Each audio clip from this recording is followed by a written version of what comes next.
सन 2020 मध्ये नाबार्ड यांच्या अर्थसहाय्याने मौजे नायदेवी तालुका खामगाव जिल्हा बुलढाणा या गावात भारतीय बहुउद्देशीय लोक शिक्षण संस्था बुलढाणा या संस्थेच्या माध्यमातून पाणलोट विकास कार्यक्रम राबविण्यात आला।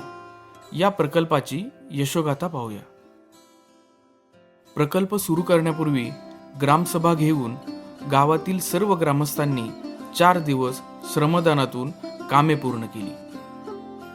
वैयक्तिक व सरकारी ई-क्लास जमिनींवर बांधबंदिस्ती, वॅट, सीसीटी, यसो इत्यादी कामे प्रकल्पाच्या माध्यमातून पूर्ण करण्यात आली आहेत।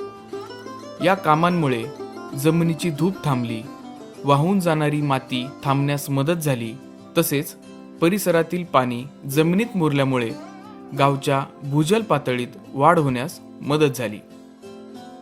वैयक्तिक लाभाचे अंतर्गत शेतकऱ्यांची शेततळ्याची कामे करण्यात आली। डोहा मॉडेल प्रकल्पाअंतर्गत परिसरातील नाल्यांवर नाविन्यपूर्ण कामे करण्यात आली। या कामामुळे गावच्या परिसरातील विहिरींची पाणी पातळीत सुमारे 1 मीटर ते 1.5 मीटरने वाढ झाली आहे। यामुळे शेतकऱ्यांनी समाधान व्यक्त केले। क्लायमेट ॲक्टिव्हिटी म्हणून शेतकऱ्यांना पीक पद्धतीत बदल करण्यासाठी सोयाबीन, कापूस, गहू, हरभरा तसेच भाजीपाला इत्यादींचे डेमो प्लॉट शेतकऱ्यांसाठी तयार करण्यात आले आहेत। हॉर्टिकल्चर प्लांटेशन अंतर्गत संत्रा, आंबा, चिक्कू यांची सुमारे 4500 झाडे शेतकऱ्यांसाठी लावण्यात आली आहेत।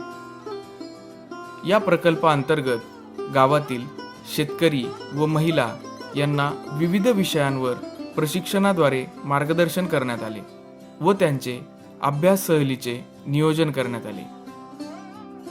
महिला आणि भूमिहीन या कार्यक्रमाअंतर्गत गावातील बचत गटांना लघुउद्योग व व्यवसाय करण्यासाठी अर्थसहाय्य करण्यात आले। यामध्ये शेवया मशीन, मल्टीक्रॉप रिपेअर, मसाला ग्राइंडर, पापड मशीन, गोट युनिट इत्यादींचे युनिट देण्यात आले। पाणलोट समितीची मीटिंग घेऊन पडणाऱ्या पावसाचे नियोजन करण्यात आले। या प्रकल्पाअंतर्गत 2 चेकडॅम बांधण्यात आले आहेत। डोहा मॉडेल व चेकडॅममुळे परिसरातील भूजल पातळीमध्ये वाढ झाली आहे।